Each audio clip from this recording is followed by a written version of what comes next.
The imperfect subjunctive conjugations will be covered in this lesson. The next lesson will cover the uses of the imperfect subjunctive. As I have said many times, by now you should already have an understanding of the subject pronouns, and you should know which ones are first, second, and third person, and which ones are singular and plural.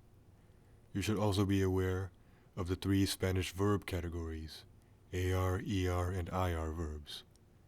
And you should also know that each group of verbs have their own endings depending on the tense, mood, and subject being used. When conjugating verbs in the imperfect subjunctive, the stem that we use is quite different compared to those of other conjugations we have studied.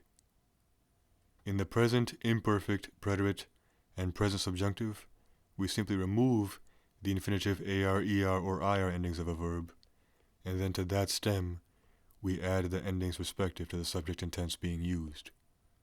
For the future and conditional, we simply maintain the verb in its infinitive form, and then to that infinitive we add the respective future and conditional endings.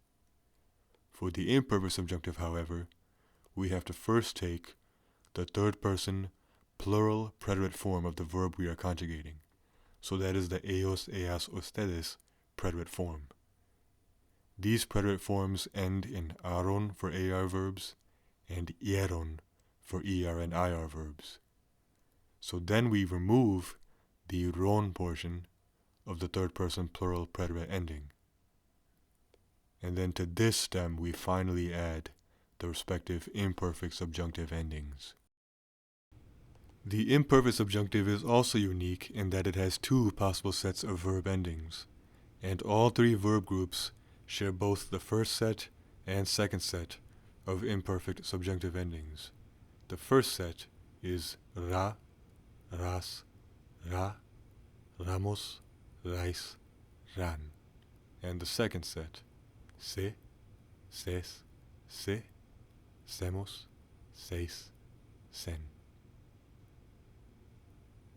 The first set of endings is much more commonly used, but both sets of endings are grammatically correct and interchangeable. Starting off with the AR verb hablar. Hablaron is the third person plural preterite form. We remove the ron and obtain the stem habla. And then to this stem we add the imperfect subjunctive endings. Hablará, hablarás, hablará, habláramos, hablaráis, hablarán. And the second set, hablase, hablases, hablase, hablasemos, hablaseis, hablasen. For the ER verb comer, comieron is the third person plural preterite form. We remove the ron and obtain the stem comie, and then to this stem we add the imperfect subjunctive endings. Comiera, comieras, comiera, comiéramos, comierais, comieran.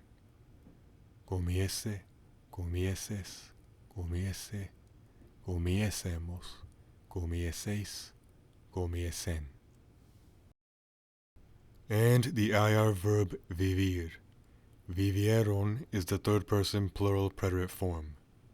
We remove the ron and obtain the stem vivie. And then to this stem we add the imperfect subjunctive endings. Viviera, vivieras, viviera, viviéramos, vivierais, vivieran. Viviese, vivieses, viviese, viviésemos, vivieseis, viviesen. You have to be aware of this rule. The nosotros imperfect subjunctive conjugations always require an accent on the last vowel that comes before the imperfect subjunctive ending. Habláramos, comiéramos, viviéramos. And this applies for the second set of endings as well. The cool thing about the imperfect subjunctive is that even the most irregular verbs will follow the usual pattern of taking the third person plural preterite form, removing the ron, and then adding the respective imperfect subjunctive endings afterwards. So once you understand how irregular preterite verbs work, it will be very easy for you to understand how irregular imperfect subjunctive verbs are formed as well. But we will not explore this until Unit 3. So that covers the conjugations for the imperfect subjunctive. The next lesson, we will look at the actual uses of the imperfect subjunctive.